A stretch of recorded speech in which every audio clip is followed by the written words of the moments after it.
That reminds me of the incidents of Abu Dahdaah.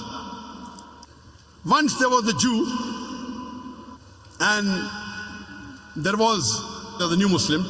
While he was building his house, while he was building the boundary of his house, his neighbor's tree was coming in between.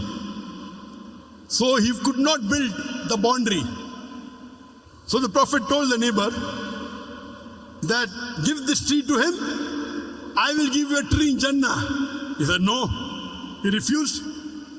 So Abu Dahdaah heard of this, and Abu Dahdaah had the biggest garden of dates in Medina.